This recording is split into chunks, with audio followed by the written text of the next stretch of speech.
आवाज जा रही है सुधा?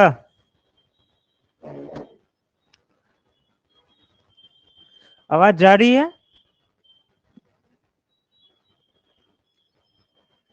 आवाज जा रही है मेरी सुधा? चलिए, आज बहुत दिन बाद क्लास आए हैं आप।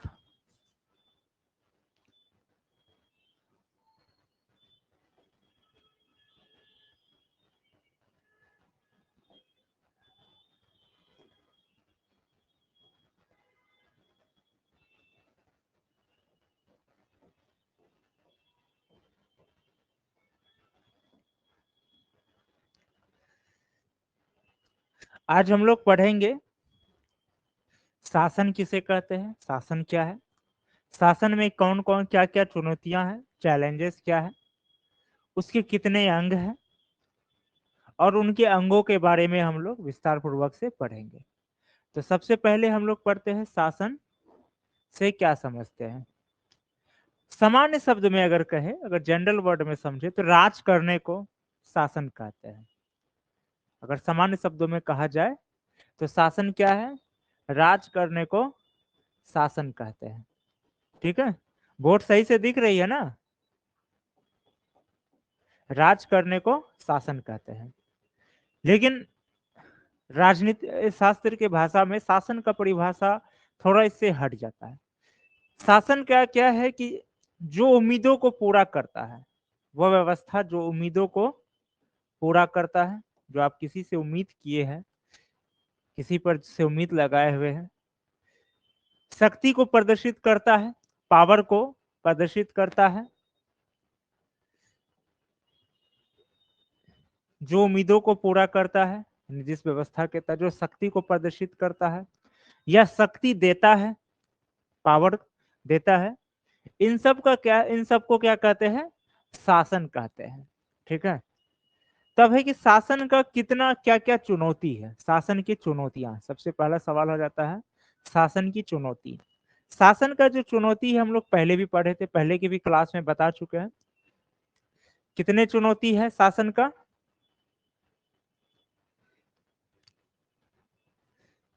शासन का 3 चुनौती माना जाता है। सामान्य तौर पर शासन के 3 चुनौती है। पहला चुनौती कौन सा है?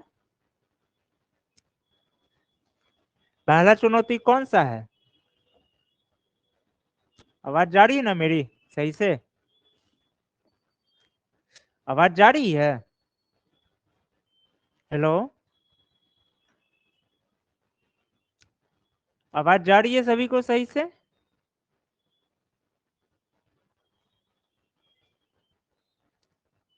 तो कुछ बोल नहीं रहे हैं। पहला चुनौती कौन सा है शासन का?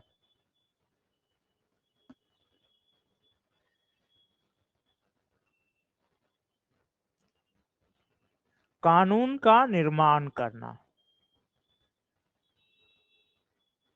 कानून का निर्माण करना।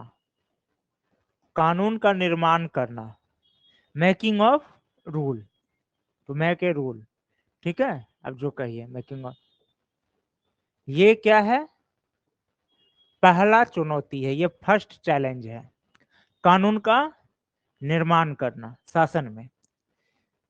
क्योंकि कानून आपको, क्योंकि क्यों ये चुनौती है? कानून बनाना बहुत बड़ी बात नहीं है, लेकिन अभी थोड़ी देर पहले क्या बताया, शासन का अर्थ क्या है? जो उम्मीदों को पूरा करता है, शक्ति का प्रदर्शन करता है, व्यवस्था को में सबको सामंजस्य बनाता है। तो यानी कि आपको ऐसा कानून बनाना है जो लोगों की उम्मीदों को पूरा करे। अब कानून तो ब्रिटिश काल में भी बनते थे, लेकिन क्यों फिर उसको गुलामी का माना जाता था या फिर उसको भारतीय इतिहास का काला अध्याय माना जाता है? क्योंकि उस काल में जो कानून बनते थे वो भारत के लोगों को उम्मीदों को पूरा नहीं करते थे, इस वजह से उसको गुलामी का काल माना जाता है। तो कानून का, शासन का पहला जो है चैलेंज क्या है? कानून का निर्माण करना, टू मेक ए रूल। और क्यों ये चैलेंज है?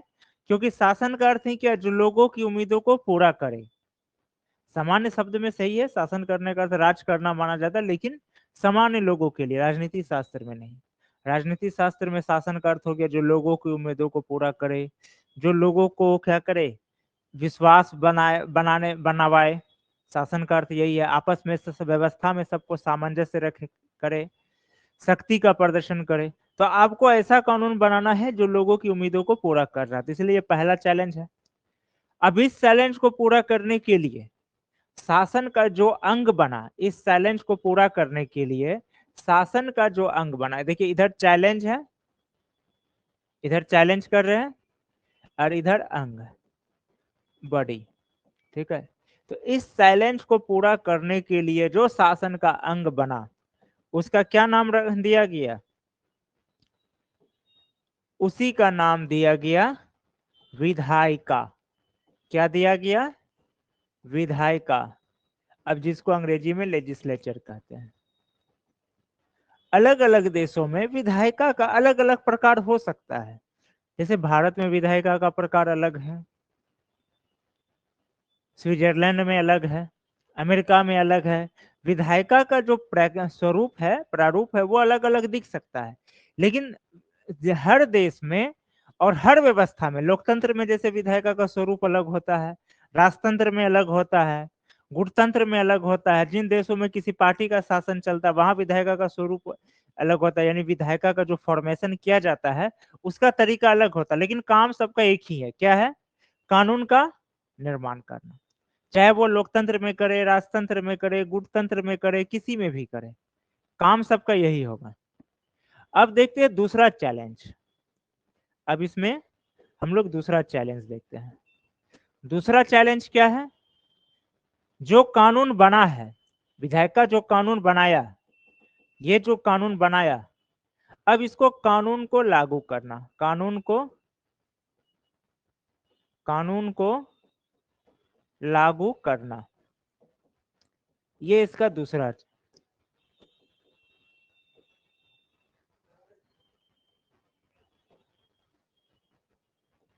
कानून को लागू करना, ये इसका दूसरा चैलेंज होता है। यानी जो कानून बना उसको अप्लाई करना, इस तरह से अप्लाई करवाना कि सारे लोग उसको, उसमें अडेप्ट हो जाए, किसी को दिक्कत ना हो, और जो शासन में जो से लोगों को जो उम्मीद है वो उम्मीद पूरा हो। कानून बनना, अब उसको लागू करने, ऐसा भी ना हो कि कानून बना सही है लेकिन कभी कभी क्या होता है उसको लागू गलत तरीका से कर दिया जाता है। अब नतीजा क्या होता है? लोगों को परेशानी हो जाती है। अब इसको एग्जाम्पल के लिए ऐसे समझते हैं कि मान के चलिए अभी ऐसा कोई समस्या, कोई ऐसा चीज है, मान के चलिए कोई ऐसा इंजन है जो कि पर्यावरण के लिए नुकसानदायक है, जो बंद भी होती है कई प्रकार का इंजन। अब सरकार क्या किया, रात को अचानक फैसला ले लिया कि नहीं, ये इंजन नुकसानदायक है, इसको कल से इस इंजन का कोई भी गाड़ी मोटर वाहन नहीं चलेगी। अब मान के चलिए कोई बेचारा ऑफिस जा रहा है, उसका फिक्स ड्यूटी बन चुका है कि हम इसी इंजन गाड़ी से जा रहे हैं, अब उसमें वही इंजन लगा हुआ है। अब वो कल से चलने पर अचानक रूल बना दिया, अब वो बेचारे को तो दिक्कत होगी। वहीं पर होता है क्या कि अब उसको लागू किया गया। कैसे लागू किया गया? कानून बन गया कि इंजन नहीं होगा, लेकिन अब टाइम दिया कि हम आपको 2 महीने का समय दे रहे हैं, 6 महीने का समय दे रहे हैं। 6 महीने में आप क्या कीजिए, आप इस इंजन की जगह इस अच्छी क्वालिटी का जो इंजन है उसका गाड़ी का इंतजाम कर लीजिए। और अब है कि वो तो आप बैन कर दिए हैं, अब वो बेचारा करेगा क्या? वो तो बैन हो चुका, कोई खरीदेगा भी नहीं, तो लॉस में जाएगा।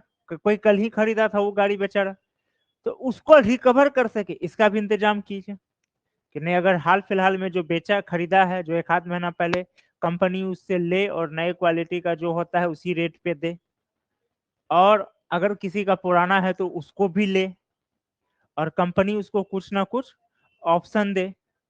कानून इस तरह से लागू। अब ऐसा नहीं कि अब नहीं, अब ये पर्यावरण के लिए कानून अच्छा है, पर्यावरण के लिए नुकसानदायक है, इसलिए वो इंजन बंद किया जा रहा है, सही है, लेकिन लागू गलत तरीके से हो गया। अब चूंकि गलत तरीके से लागू हो गया, इससे क्या हो रहा है? लोगों को नुकसान हो रहा है। इसलिए दूसरा चैलेंज होता है लागू करना, कानून को लागू करना इस तरह से कि लोगों का, कानून का भी पालन हो और लोगों का भी उम्मीद पूरा, और किसी को कोई समस्या भी ना हो, लोग उसको अच्छे से अडेप्ट कर सके। तो इस चैलेंज को पूरा करने के लिए कौन सा अंग बना? इस चैलेंज को पूरा करने के लिए अंग बना कार्यपालिका। कार्यपालिका एग्जीक्यूटिव। अब शासन का तीसरा चैलेंज देखते हैं। शासन का एक और चैलेंज है। तीसरा चैलेंज क्या है कि देखिए कानून बन चुका है, कानून बन गया, लागू भी हो सकता है। अब ऐसा भी तो हो सकता है कि कानून बनाने वाला गलत तरीके से बना दिया। ये कानून बना, मान के चलिए मेरी कंपनी ऐसी है जो ए क्वालिटी का इंजन बना रही है, मान के चलिए ए क्वालिटी का इंजन बना रही है, ठीक है। अब इस इंजन से पर्यावरण को कोई नुकसान नहीं है, ये इंजन जिस भी गाड़ी में प्रयोग कर रहा है नुकसान नहीं है। लेकिन जो मेरा प्रतिद्वंदी कंपनी है उसका वो बना रहा है मान के चलिए बी नाम का इंजन, ठीक है। अब ये क्या किया, इनका जो है मेरा जो प्रतिद्वंदी इसका विधायिका में पहुंच है, इसका विधायिका में, ये जो बी वाला है इसका विधायिका में भी पहुंच है, कार्यपालिका में भी पहुंच है। ये क्या किया, अपने पहुंच से जबरन ये कानून बना दिया कि ये इंजन बंद होगा, पर्यावरण के लिए नुकसानदायक है, और चूंकि इसका दोनों जगह पहुंच है ये लागू भी करवा दिया। अब मेरे कंपनी का इंजन है सही, नुकसानदायक नहीं है, लेकिन चूंकि इनका विधायिका और कार्यपालिका के साथ तालमेल अच्छा है, ऐसा होता है, इस वजह से क्या हुआ, ये जबरन कानून बनवा दिया ताकि क्या हो, मेरी कंपनी का शेयर गिरे। स्वाभाविक है, अब कंपनी का शेयर गिरेगा, अब मेरी कंपनी का शेयर गिरेगा तो भाव किसका बढ़ेगा, इसका, इसकी कंपनी का शेयर बढ़ेगा, इसलिए ये करवा दिया। अब हम जा रहे हैं इसको समझा रहे हैं कि देखिए ये आप कानून गलत बनाए हैं, ऐसा कोई है नहीं, लेकिन ये तो बेचारा इसके साथ है जुड़ा हुआ, ये मेरा बात नहीं सुनेगा, ये भी इसके साथ जुड़ा हुआ है, ये भी मेरा बात नहीं सुन रहा है। तो कोई एक बॉडी तो होना चाहिए ना जो मेरा बात सुने, जहां मेरा बात हो, तो उसी का नाम क्या है, उसी के लिए तीसरा क्या है, तीसरा चैलेंज क्या है, न्याय करना। तीसरा चैलेंज न्याय करना, किसका न्याय करना, जस्टिस। यदि किसी कानून से, विधायिका या कार्यपालिका की किसी कानून से किसी व्यक्ति को किसी व्यक्ति को व्यक्ति से यानी पर्सन को पर्सन से, या स्टेट से किसी पर्सन, पर्सन में कंपनी सब आएगा, स्टेट से किसी पर्सन को, स्टेट से जो किसी पर्सन को नुकसान हो रहा है, ठीक है, तो इसके लिए क्या किया गया है, शासन का तब तीसरा बॉडी बनाया गया, और उस बॉडी का नाम क्या है, उसी बॉडी का नाम है न्यायपालिका। न्यायपालिका, ज्यूडिशरी, उसी बॉडी का नाम क्या है, न्यायपालिका ज्यूडिशरी।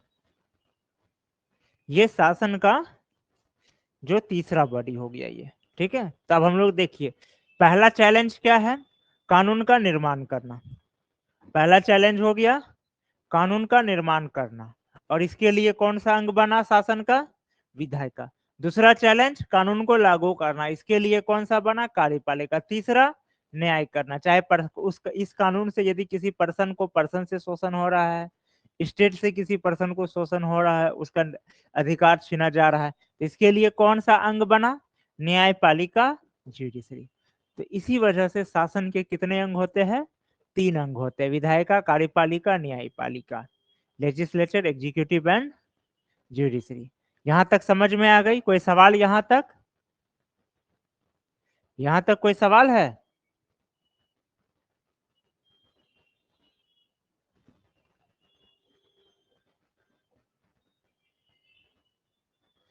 कोई क्वेश्चन यहां तक किसी का,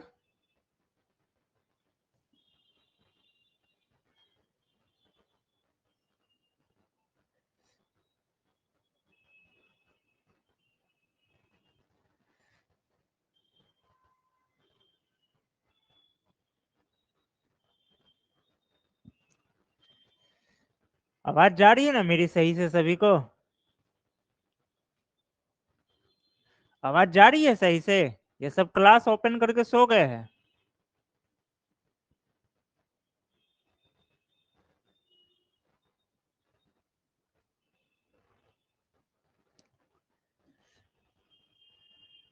तो बोल नहीं रहे हैं, सिर्फ मैसेज कर रहे जी सर, पूछ रहे हैं तो।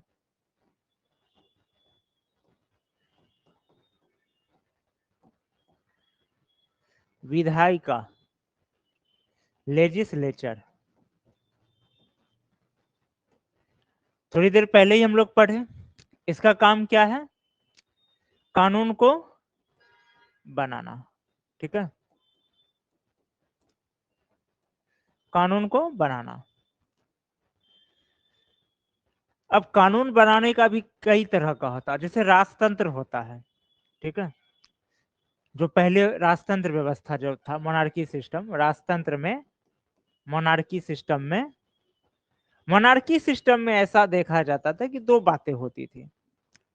सामान्य तौर पे कानून बनाने की शक्ति एक व्यक्ति के हाथ में होती थी। उस दौर में क्या होता था? कानून बनाने की शक्ति केवल एक हाथ में होती थी। हम लोग विश्व इतिहास में ज्यादातर यही देखते हैं, लेकिन ऐसा जरूरी नहीं है। अगर हम लोग भारतीय इतिहास का अध्ययन करते हैं तो हम लोग देखते हैं कि मोनार्की सिस्टम में भी कानून बनाने का अधिकार कई हाथों में होता था। अब जैसे स्थानीय स्वशासन, चोल साम्राज्य में पढ़े होंगे, चोल साम्राज्य की कई खासियतों में एक और खासियत क्या था? स्थानीय स्वशासन, जिसको हम लोग अभी पंचायती राज कहते हैं, ठीक है, लोकल रिप्रेजेंटेटिव जिसको कहिए। तो स्थानीय स्वशासन ये चोल साम्राज्य में भी था राजतंत्र, लेकिन स्थानीय स्वशासन जो था उस समय भी चलता था, लोकल रिप्रेजेंट, जिसको अभी हम लोग पंचायती राज के रूप में जानते हैं। उसी तरह हम लोग इतिहास पढ़ते हैं, मौर्य काल के दौरान भी हम लोग पढ़ते हैं। जैसे मौर्य काल में अगर आप डिस्कवरी ऑफ इंडिया पढ़ेंगे या देखेंगे तो उसमें चाणक्य और नेहरू जी, मतलब नेहरू जी के अनुसार चाणक्य और चंद्रगुप्त मौर्य के एक संवाद के अनुसार चाणक्य कहते हैं चंद्रगुप्त मौर्य को कि तुम राजा जरूर हो, लेकिन तुमको मंत्री परिषद के अनुसार काम करना है, तुम अकेले पावरफुल नहीं हो, तुमको मंत्री परिषद के साथ मिलकर कार्य करना है। यानी कि था तो राजतंत्र, लेकिन कानून बनाने का अधिकार सिर्फ राजा के पास नहीं था, उसको मंत्री परिषद से सलाह ले करके कानून बनाना था। उस दौर में भी अलग अलग मंत्रालय होते थे, जैसे चाणक्य खुद मौर्य काल में प्रधानमंत्री में थे, और वो क्या करते थे, हर मंत्रालय अपना अपना जो होता था मंत्री हर अपना अपना मंत्रालय देखता था का। हाँ, लेकिन ये बात सही है कि जो अंतिम पावर होता था कानून बनाने का, वो किसके पास रहता था? ज्यादा पावर होता था राजा के पास, यानी एक व्यक्ति के हाथ में। और दूसरा क्या होता था उस समय राजतंत्र में? कानून बनाने का शक्ति और कानून लागू करने का शक्ति एक ही व्यक्ति के हाथ में होता था। जो कानून बना रहा है, लागू भी सामान्य तौर पे लागू करने का भी शक्ति उसी के हाथ में होता था। कानून बना भी एक ही व्यक्ति रहा है, लागू भी वही लोग कर, जो बना रहा, या फिर जो ग्रुप कानून बना रहा है वही ग्रुप कानून लगा रहा है, लागू कर रहा है। और अभी क्या है? अभी ज्यादातर देशों में क्या है, या तो डेमोक्रेसी सिस्टम है, किन्हीं देशों में डेमोक्रेसी सिस्टम नहीं है, भले वहां मोनार्की है फिर भी वहां पे डेमोक्रेसी है। जैसे ब्रिटेन में राजतंत्र है, वहां का जो आज भी वहां राजा क्राउन ही सर्वोच्च अधिकारी है, लेकिन असली पावर किसका चलता है? संसद का, जहां जनप्रतिनिधि चुन के आते हैं। उसी तरह कुछ और देश हैं जहां की डेमोक्रेसी नहीं है, जैसे चीन, वहां पार्टी का शासन चलता है, लेकिन पार्टी में भी क्या होता है, वहां भी चुन के प्रतिनिधि आते हैं, वहां भी प्रतिनिधि, चुने हुए प्रतिनिधि आते हैं, सांसद होते हैं, भले वो एक ही पार्टी के होते हैं या उसी पार्टी के समर्थन से आना पड़ता है। तो वर्तमान समय में क्या हो रहा है कि विधायिका का क्या हो रहा है कि डेमोक्रेसी चूंकि ज्यादा देशों में है, तो दो बातें हो रही कि यहां पर कानून बनाने वाला और लागू करने वाला अलग अलग होता है। अगर वर्तमान समय में किया जाए, कानून बनाने वाला अलग है, लागू करने वाला अलग है। ठीक है। अब जहां पर डायरेक्ट डेमोक्रेसी है, प्रत्यक्ष लोकतंत्र है, वो आगे हम लोग पढ़ेंगे, जब लोकतंत्र पढ़ेंगे, लोकतंत्र के प्रकार, तो वहां पढ़ेंगे। जहां डायरेक्ट डेमोक्रेसी, वहां क्या होता है, वहां कानून बनाने में जनता भाग लेती है। देखिए, मोनार्की सिस्टम में कानून बनाने की शक्ति मुख्य रूप से कहिए एक ही व्यक्ति के हाथ में होता था। अब डेमोक्रेसी सिस्टम में या वर्तमान में जो सिस्टम आया, उसमें क्या है कि कानून बनाने में कई लोग भाग लेते हैं। ठीक है। और डायरेक्ट डेमोक्रेसी, जहां जहां प्रत्यक्ष रूप से, वहां क्या होती है, वहां जनता भी सीधे तौर पे भाग लेती है, पब्लिक वहां सीधे तौर पे भाग लेती है। और जहां पर इनडायरेक्ट डेमोक्रेसी और प्रत्यक्ष लोकतंत्र, वहां क्या होती है, जनता तो सीधे भाग नहीं लेती है, वो अपना जनप्रतिनिधि चुन के भेजते हैं, वो अपना जनप्रतिनिधि चुनकर भेजते हैं। ठीक है। जनप्रतिनिधि चुनकर भेजते, रिप्रेजेंटेटिव, वो भाग लेते हैं। तो वर्तमान में विधायिका का स्वरूप अगर देखा जाए तो मोनार्की सिस्टम बहुत अलग है। जहां भी मोनार्की सिस्टम है भी, जहां राजा आज भी है, जैसे भूटान, ब्रिटेन, डेनमार्क, वहां भी अब जनप्रतिनिधि चुन के आ रहे हैं और वही कानून बना रहे हैं। बस वो एक सिंबॉलिक है, जैसे भारत में राष्ट्रपति सर्वोच्च पद पर है, वैसे ही वो भी सर्वोच्च पद पर है। प्रशासनिक शक्ति अब उसके पास नाम मात्र की रही, ठीक उसी तरह जैसे भारत में राष्ट्रपति के पास है। तो ये विधायिका का हम लोग समझे।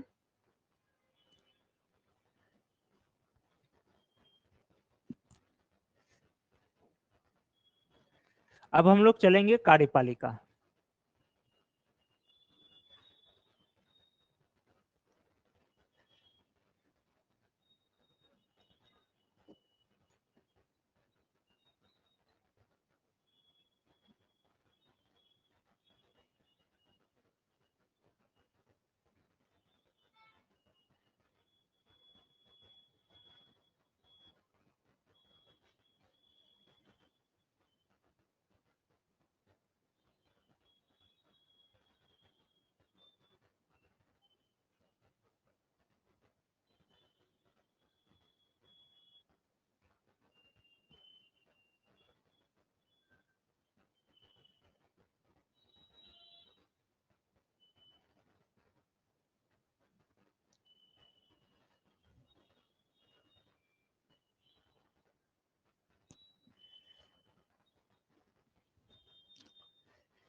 कार्यपालिका, एग्जीक्यूटिव,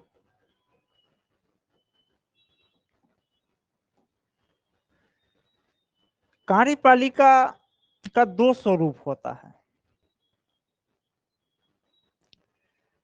ठीक है।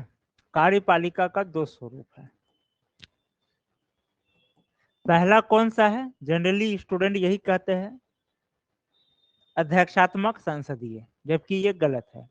अध्यक्ष वो लोकतंत्र के, कार्यपालिका और विधायिका के संबंध के आधार पर वो दो प्रकार का होता है, अध्यक्षात्मक लोकतंत्र, संसदीय लोकतंत्र। जैसे भारत में संसदीय लोकतंत्र है, अमेरिका में अध्यक्षात्मक लोकतंत्र है, प्रेसिडेंशियल, और ये वेस्टर्न। ठीक है। पार्लियामेंट्री सिस्टम जिसको कहते हैं। अब देखिए, यहां पर पहला होता है अस्थाई कार्यपालिका, परमानेंट एग्जीक्यूटिव। ठीक है। इसी को कहते हैं ब्यूरोक्रेसी, जिसकी तैयारी आप लोग कर रहे हैं। ब्यूरोक्रेसी, इसकी तैयारी आप लोग कर रहे हैं। क्योंकि ये आप इसको क्यों अस्थाई कहा जाता है, क्योंकि ये फिक्स है। आप एक बार ज्वाइन ले लिए तो ले लिया, अब रिटायर होने के बाद ही आपको हटाया जाएगा। हाँ, इस बीच आप गलती किए, छोड़ दिए या फिर आप करप्शन में पकड़े गए, आपको निष्कासित किया गया, वो अलग बात है। लेकिन अब ऐसा नहीं कि आपको बदल दिया जाएगा, प्रमोशन होगा, डिमोशन होगा, लेकिन आप फिक्स है, आप कार्यपालिका का हिस्सा है। इसी को कहते हैं सरकारी नौकरी, ब्यूरोक्रेसी का हिस्सा, जिसकी तैयारी आप सब कर रहे हैं। ये हो गया स्थायी कार्यपालिका। अब दूसरा होता है राजनीतिक कार्यपालिका, इसको एडमिनिस्ट्रेशन भी कहा जाता है, इसको एडमिनिस्ट्रेशन भी कहा जाता है, ध्यान रहे। दूसरा होता है राजनीतिक कार्यपालिका, राजनीतिक कार्यपालिका, पॉलिटिकल एग्जीक्यूटिव।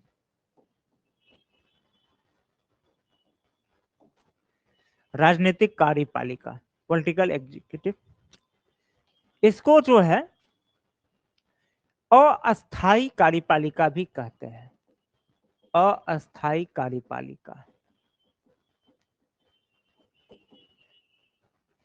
ठीक है, टेम्पोररी एग्जीक्यूटिव। अब ये अस्थायी कार्यपालिका क्यों है? क्योंकि ये फिक्स नहीं है। ये कौन होंगे? ये जो है आपकी सरकार, जो आपकी सरकार बनी, जो मंत्रिमंडल बनते हैं, मंत्रिपरिषद, चाहे वो भारत सरकार हो या राज्यों के सरकार हो, तो ये तो फिक्स है नहीं। 5 साल में फिर कभी भी 5 साल से पहले भी बदल जाता है। बिहार में ही 2 बार बदल गया, 5 साल के अंदर 3 बार बदल गया कहिए तो ये फिक्स नहीं है, इसलिए इसको कहा जाता है अस्थायी कार्यपालिका, यानी कि ये टेम्पोररी है। ये टेम्पोररी नहीं है, ये फिक्स है। इस बीच कोई करप्शन की अलग अलग बात है। इसको क्या कहते हैं? इसको कहते हैं रूलिंग, इसको कहते हैं रूलिंग। ये हो गया एडमिनिस्ट्रेशन। इसका काम क्या है? इसका काम है क्या करना है, डिसाइड करना, व्हाट टू डू, क्या करना है। और इसका काम क्या है? क्या करना है प्लस कैसे करना है, क्या प्लस कैसे करना है, क्या प्लस कैसे करना है। एग्जाम्पल के तौर पे अब भारत सरकार ही है, भारत सरकार अभी जो है डिसाइड कर लिया, जो सरकार है, ठीक है, वो डिसाइड किया मंत्रिमंडल भारत में कि भारत में जितने लोग हैं, मान के चलिए किसी चीज को, टीका को लेकर के ये टीका लगाना है, ठीक है। अब वो निर्णय लिया, सो गया। अब उसको कैसे करना है ये डिसाइड कौन करेगा? यही डिसाइड करेगा ब्यूरोक्रेसी, जो एडमिनिस्ट्रेशन में है। या कोई समस्या है, अब उसको निजात पाना है, अब वो डिसाइड कर, सरकार उधर ऊपर से वो ऑर्डर कर दिया, देखो ये चीज करो, ये चीज करो। अब वो चीज कैसे करना है वो डिसाइड कौन करेगा? ब्यूरोक्रेसी। यानी देश की जिम्मेदारी का मुख्य हिस्सा किसके ऊपर है? इसके ऊपर है, आप लोगों के ऊपर है, जो इसकी तैयारी कर रहा है। इनके ऊपर नहीं, ये तो 5 साल में निकल जाएंगे, कोई टेंशन नहीं है। मुख्य हिस्सा ये तो सिर्फ ऑर्डर देने के लिए। हाँ, आप गए, अब जैसे अभी जनता दरबार लगाता है, अब जनता दरबार में लोग जाते फरियाद करते हैं, मुख्यमंत्री क्या करते हैं? सुनते हैं, अधिकारी का, अच्छा हाँ इसका प्रॉब्लम सुनो तो, और फोन करके बोल दो ये प्रॉब्लम दूर होना चाहिए। अब वो अधिकारी को फोन करके बोल दिया क्या करना है, लेकिन अब वो क्या को कैसे करना है वो डिसाइड कौन करेगा? वो डिसाइड जिस अधिकारी को फोन किया गया, अब वो सोचेगा भाई अभी मुख्यमंत्री बोला है इस समस्या को दूर करने, अब इसको करना ही होगा, कैसे करना है। जैसे कोई भी अब सरकार, वो राजपत्र निकाला, सो गया, वो एक ऑर्डर दे दिया ऊपर से, ये चीज करो, वो सो गया है। अब उसको कंप्लीट कैसे करना है, तो ये इसके माथे पे आ जाता है। तो अस्थायी कार्यपालिका के ऊपर में क्या है? ज्यादा भार है राजनीतिक कार्यपालिका की तुलना में। दिखता है कि इसके ऊपर ज्यादा भार है, लेकिन वास्तव में इसके ऊपर ज्यादा भार है। या जो भी ब्यूरोक्रेसी में उनसे पूछेंगे तो पता चल जाएगा। तो ये हो गया। अब हम लोग देखते हैं राजनीतिक कार्यपालिका का स्वरूप। राजनीतिक कार्यपालिका कितने प्रकार के होते हैं? कार्यपालिका का एक लंबा चौड़ा इतिहास के बारे में पूरा डिटेल जो है वो आप लोगों को ब्लॉग्स में जाइएगा, कार्यपालिका सर्च कीजिएगा, मिलेगा उसका इतिहास को लेके। प्राचीन काल में किस प्रकार के कार्यपालिका होते थे, कार्यपालिका का कब शक्तिशाली हुआ, कब कमजोर, तो वो सब पर हम लोगों को टाइम वेस्ट नहीं करना है क्लास में। वो आराम से ब्लॉग्स में एक एक पॉइंट समझाया हुआ है, आप लोग उसको पढ़ेंगे सब कुछ समझ में आ जाएगा, कुछ उसमें जो समझाने का है वही समझा रहे हैं, और उसका कोई अभी के समय में जो एग्जाम हो रहा है उससे कोई मतलब है नहीं। तो उसमें उसको क्लास में ला करके समय बर्बाद करने से अच्छा है कि आप लोग कभी खाली टाइम में ब्लॉग्स में जाइएगा, सर्च कीजिएगा कार्यपालिका, ब्लॉग्स में सर्च करना है कार्यपालिका, वहां मिल जाएगा, और उसको आराम से बैठ के पढ़िएगा। उसमें प्राचीन समय में कार्यपालिका का क्या स्वरूप था, उसका कैसे कैसे बदला, और भी बहुत सारे प्रकार पढ़ने को मिलेंगे, जिसका आज के समय में वर्तमान समय में उसका कोई मतलब नहीं है। वर्तमान समय में जितना कार्यपालिका से मतलब हम लोग उसको पढ़ रहे, बस एक सामान्य जानकारी के लिए आप लोग नॉलेज को थोड़ा एक्सपेंड और ज्यादा बढ़ाने के लिए वहां से एक बार पढ़ लीजिएगा। इच्छा हो तो, नहीं भी हो तो कोई जरूरत नहीं है। अब हम लोग समझते हैं राजनीतिक कार्यपालिका के प्रकार,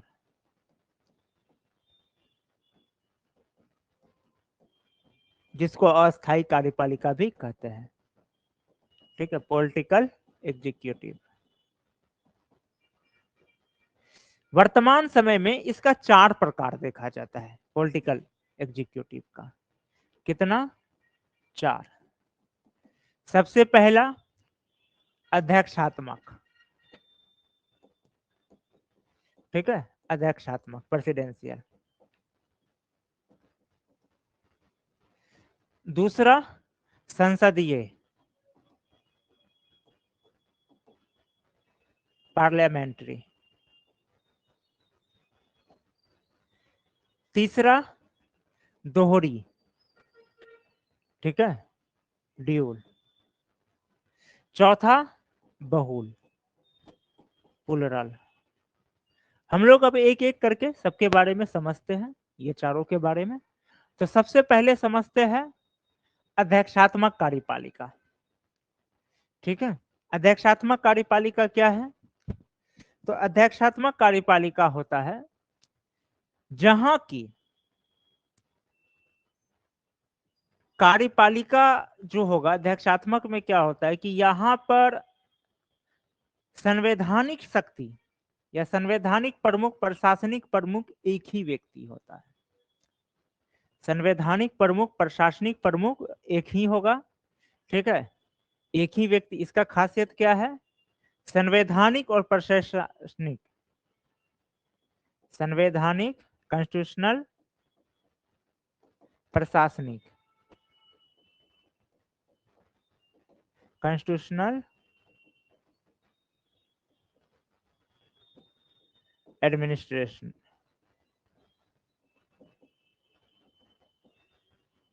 ये दोनों एक ही होगा, ठीक है।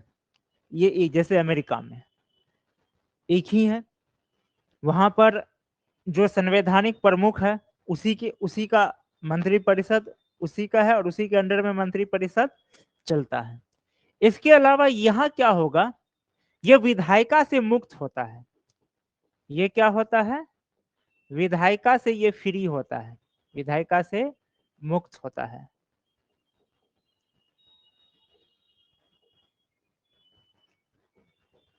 मतलब ये हुआ, अमेरिका में राष्ट्रपति कैसे चुने जाते हैं?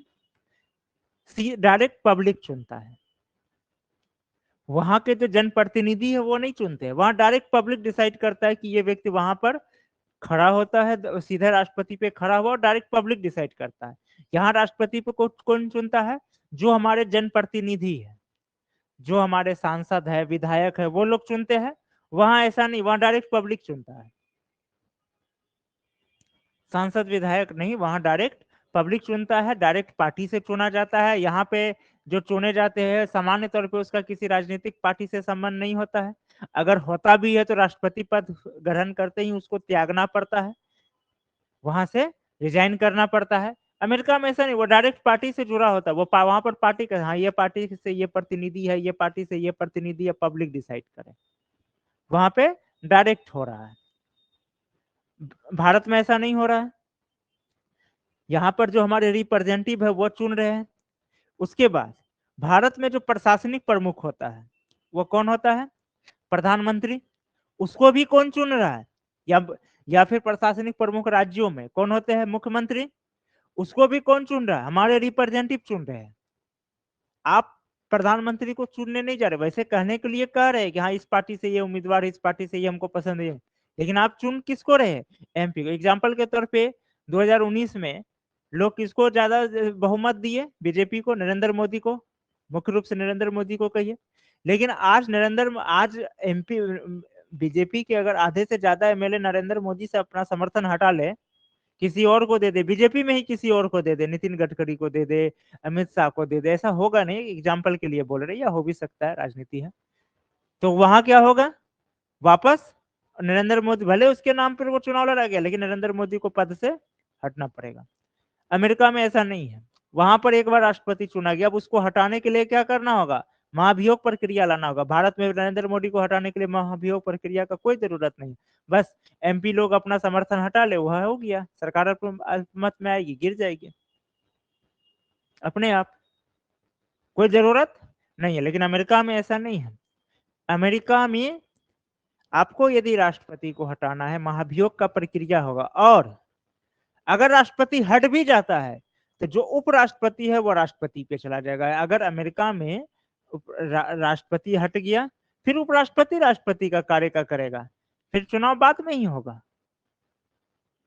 भारत में क्या है? अल्पमत होगा, सरकार गिरेगी। अगर कोई पार्टी आ गया या कोई नेता आ गया कि हाँ मेरे पास इतना 272 प्लस एमपी का है, फिर वो बनेगा। अगर नहीं है तो फिर से चुनाव होगा। और भले आप किसी के नाम पे वोट दे, भले नरेंद्र मोदी को 2000 के नाम पे बीजेपी वोट मांगी कि हाँ इसको, ये मेरा प्रधानमंत्री पद उम्मीदवार है, लोग वोट दे भी दिया। अब अगर अब आप वोट दे दिए नरेंद्र मोदी के, लेकिन आप वोट किसको दिए? नरेंद्र मोदी को नहीं दिए, आप अपना लोकल, आपके जो एरिया का रिप्रेजेंटेटिव था, संसदीय पार्लियामेंट का जो रिप्रेजेंटेटिव था, उसको दिए। वो वहां जाके पल्ला बदल लेगा कि नहीं, हम नरेंद्र मोदी को नहीं, हम अमित शाह को अपना पीएम मानते हैं, या नितिन गडकरी को पीएम मानते हैं, राजनाथ सिंह को पीएम मानते हैं। तो अब आप कुछ नहीं कर सकते। भले आप दिए है उसको मोदी के ही नाम पे, या मोदी जी के नाम पे, या किसी भी तरह। लेकिन अमेरिका में ऐसा बात ही नहीं है, वहां पर सिंपल है, वहां राष्ट्रपति डायरेक्ट चुने जाते पब्लिक द्वारा। उसका एक चुनाव का प्रक्रिया है, ऐसा भी नहीं है, वहाँ इलेक्ट्रोल सिस्टम चलता है। उसके बारे में हम लोग राष्ट्रपति चुनाव का राष्ट्रपति टॉपिक जब पढ़ेंगे तो वहां समझाएंगे अच्छे से।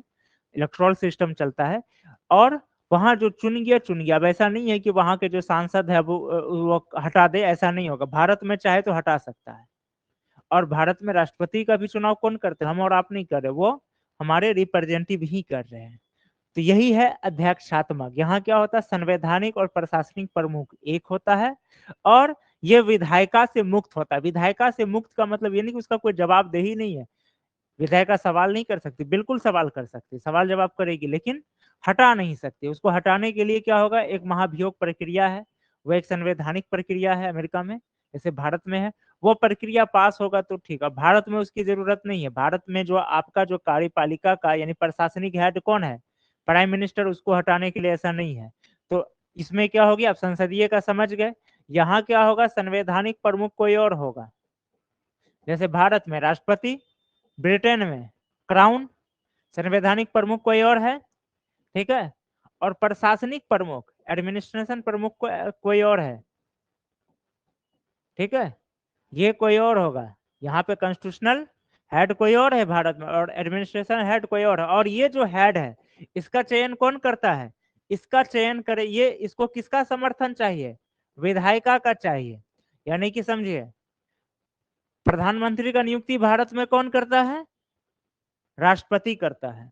लेकिन राष्ट्रपति किसी को भी कर सकता, बात सही है, लेकिन वो जिसको भी करेगा उसको क्या करना चाहिए? विधायिका, यानी कि जिसको हम लोग लेजिस्लेचर में, जो लोकसभा में, निचली सदन में, लोकसभा में जो हम लोग भेजे हैं, यहाँ से जो पब्लिक अपना रिप्रेजेंटेटिव भेजी है, उसका क्या होना चाहिए? उसका बहुमत प्राप्त होना चाहिए, 50% प्लस 1, 272 प्लस 1, 50% प्लस 1।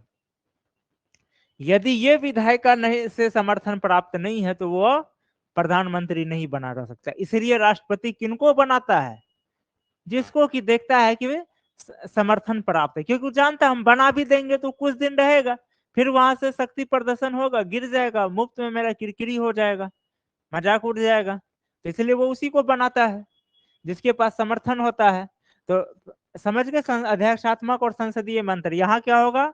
संसदीय, संवैधानिक और प्रशासनिक हेड एक होगा।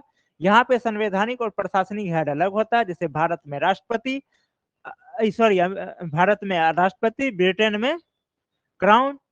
प्रशासनिक प्रमुख अलग होगा, प्राइम मिनिस्टर होता है। और इसका क्या होता है, मंत्री परिषद होता है। ठीक है, ये मंत्री परिषद का नियुक्ति कौन करेगा, राष्ट्रपति ही करेगा, संवैधानिक प्रमुख, लेकिन इसके सलाह पर, प्रधानमंत्री के सलाह पर। और इनको क्या होना चाहिए, प्रधानमंत्री को विधायिका का समर्थन प्राप्त होना चाहिए, और प्रधानमंत्री का अगर समर्थन गया तो बाकी का मंत्री, पूरा मंत्री परिषद ही समाप्त, यानी बाकी का मंत्री अपने आप आउट हो जाएगा। तो इनको क्या हो, इसलिए ये क्या होता है पार्लियामेंट्री सिस्टम में, इसलिए कहा जाता है कार्यपालिका क्या होता है, विधायिका के अंतर्गत होता है, क्योंकि उसको लोकसभा का समर्थन चाहिए। यदि उसको लोकसभा का समर्थन नहीं मिलेगा तो वो नहीं रह सकता है। ये हो गया पार्लियामेंट्री सिस्टम। अब हम लोग देखते हैं दोहरी व्यवस्था, ये कहाँ है। जैसे इसका एग्जाम्पल हो गया भारत, ब्रिटेन, इसका एग्जाम्पल हो गया अमेरिका, संयुक्त राज्य अमेरिका, अमेरिका में इसका है। अब इसका ये कहाँ है, इसका एक एग्जाम्पल लेते हैं फ्रांस। इसमें क्या होता है, इसमें राष्ट्रपति भी होता है, प्रधानमंत्री भी होता है। राष्ट्रपति भी होगा, प्रधानमंत्री भी होगा। फ्रांस में सुनते होंगे, प्राइम मिनिस्टर भी, प्रेसिडेंट भी होगा और पीएम भी होगा। इसका भी अपना काउंसिल होता है, इसका भी अपना मिनिस्ट्री का काउंसिल होता है, इसका भी काउंसिल होता है मिनिस्ट्री का, दोनों का ही काउंसिल होता है। भारत देखिए अमेरिका में क्या होता है, वहां केवल राष्ट्रपति होता है, यहाँ केवल राष्ट्रपति होता है और इसी का मंत्री परिषद होता है। भारत में क्या होता है, राष्ट्रपति होता है और राष्ट्रपति प्रधानमंत्री का नियुक्त करता है और प्रधानमंत्री के सलाह पर मंत्री परिषद को नियुक्त करता है। और मंत्री परिषद यानी कि होता तो है राष्ट्रपति का ही मंत्री परिषद, उसका हेड होता है प्राइम मिनिस्टर, और प्राइम मिनिस्टर पर ही सब कुछ निर्भर है। समर्थन भी चाहिए प्राइम मिनिस्टर को, अगर प्राइम मिनिस्टर का समर्थन गया तो बाकी का मिनिस्ट्री अपने आप आउट।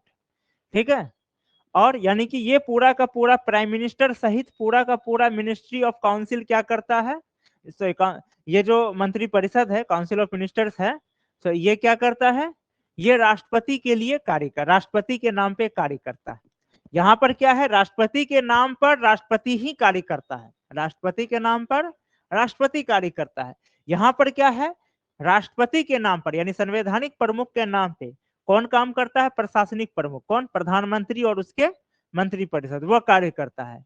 अब दोहरी कार्यपालिका में क्या होता है, यहाँ राष्ट्रपति का भी अपना मंत्री परिषद होता है, काउंसिल ऑफ मिनिस्ट्री, और प्रधानमंत्री का भी अपना मंत्री परिषद होता है, दोनों का अपना अपना होता है। और दोनों का क्या होता है, शक्ति बटा हुआ होता है, दोनों का आपस में शक्ति जो होता है बटा हुआ। इसको कुछ मामलों में अधिकार है कार्य करने का, इसको कुछ मामलों।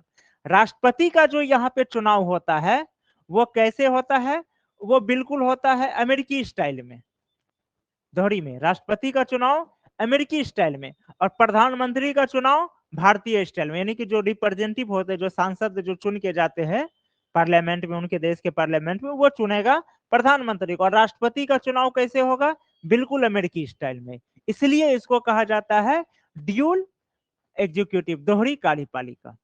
ठीक है, ये कहाँ है, फ्रांस में है। अब देखते हैं बहुल कार्यपालिका, ये कहाँ है, स्विट्जरलैंड में। ये कहां पर है बहुल कार्यपालिका, स्विट्जरलैंड में। इसका क्या खासियत है, इसका खासियत होता है बहुल कार्यपालिका का कि यहां पर जितने मंत्री होंगे सबका अपना अपना पावर होता है।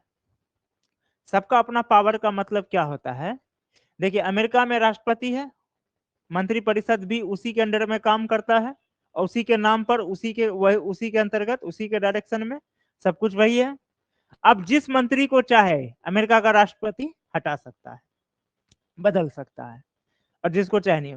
भारत में क्या है, राष्ट्रपति का मंत्री परिषद होगा, काउंसिल ऑफ मिनिस्ट्री होगा, लेकिन कि यहाँ पर वो है क्या, वो पीएम को चुनेगा, प्रधानमंत्री को चुनेगा, और अन्य मंत्रियों का नियुक्ति वो किसके सलाह पे करेगा, प्रधानमंत्री। और प्रधानमंत्री के सलाह पे भारत में या अमेरिका, ब्रिटेन में क्या होगा, राष्ट्रपति अन्य मंत्री को उसके पद से हटा सकता है, लेकिन प्रधानमंत्री के सलाह पर, अपने मन से नहीं। ना ही वो अपने मन से प्रधानमंत्री को हटा सकता है। तो अगर उसको समर्थन प्राप्त है जनप्रतिनिधि का तो वो नहीं हटेगा। ठीक है। यहाँ पर क्या होता है, दोनों का अपना अपना मंत्री परिषद है, राष्ट्रपति का भी प्रधानमंत्री का भी। तो राष्ट्रपति अपना मंत्री परिषद में किसी को भी बदल सकता है, किसी को भी नियुक्त कर सकता है, किसी को भी हटा सकता है, किसी का भी मिनिस्ट्री ले सकता है। यही चीज होता है प्रधानमंत्री। प्रधानमंत्री भी अपना मंत्री परिषद में किसी को भी रख सकता है, किसी को भी बदल सकता है, किसी को भी नियुक्त कर सकता है, हटा सकता है, सब कुछ कर सकता है। लेकिन यहाँ पर क्या होता है, जितने भी मंत्री परिषद के सदस्य है मिनिस्ट्री के, हर मिनिस्टर को अपना पावर होता है, यानी कि उसको सिर्फ पब्लिक हटा सकती है। इसको ऐसे समझिए कि भारत में अगर होम मिनिस्टर को चाहे तो प्राइम मिनिस्टर हटा बदल सकता है, या डिफेंस मिनिस्ट्री है उसको हटा सकता है, राष्ट्रपति को सलाह देगा कि देखिए अब जो है होम मिनिस्टर इसको देना है, डिफेंस मिनिस्ट्री इसको देना, बदला भी जाता है बीच बीच में। भारत में ये हो जाता है। अमेरिका में भी ठीक क्या है कि वहां सीधे राष्ट्रपति ही कर देगा, सारा पावर उसी के पास। यहाँ लेकिन यहाँ क्या है, यहाँ अगर कोई होम मिनिस्टर है और उसको हटाना है या बदलना है तो वो उसके लिए पहले वोटिंग होगा, पब्लिक से डिसीजन लिया जाएगा, निर्णय करवाएगा। पब्लिक अगर कहेगा कि हाँ इस मंत्री को हटा दो, तब हटा सकता है, नहीं तो नहीं हटा सकता। यानी हर मिनिस्टर का अपना पावर है।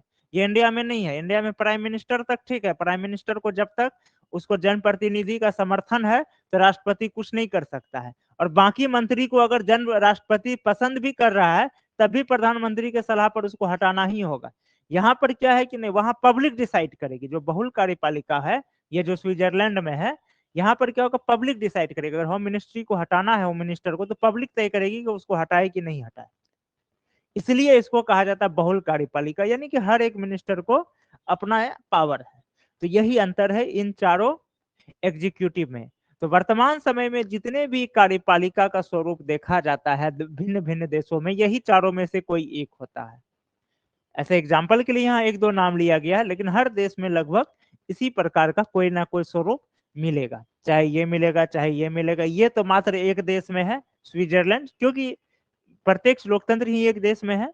बाकी ये तीनों ही जो होगा आपको दुनिया के हर देशों में आज के समय में कार्यपालिका का स्वरूप देखा जाता है। और कार्यपालिका का यही 4 प्रकार आज के डेट में माना जाता है। ऐसे कार्यपालिका के प्रकार आपको अगर राजनीति शास्त्र का इतिहास से अध्ययन करें तो भिन्न भिन्न प्रकार के मिलेंगे, जो आपको ब्लॉक्स में जैसा कि बताए मिल जाएंगे। लेकिन अभी हम लोगों को उतना पर नहीं, यही चारों पर जाना है। और जानकारी रखने के लिए आप लोग ब्लॉक्स में जाके पढ़ सकते हैं।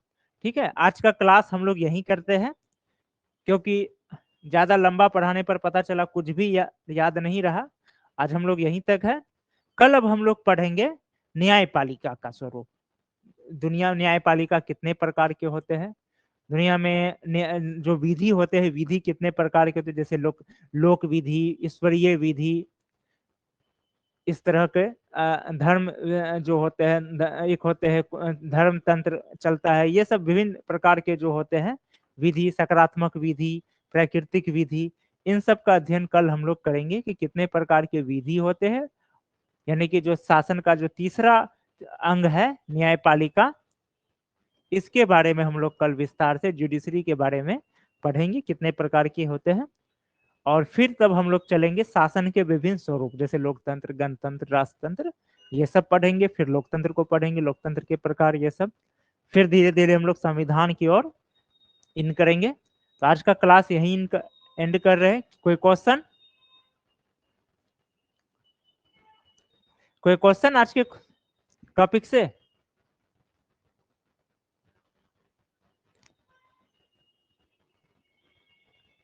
चलिए ठीक है, कोई क्वेश्चन नहीं है किसी का, तो चलिए कल का जो है फिर हम लोग कल क्लास मिलते हैं।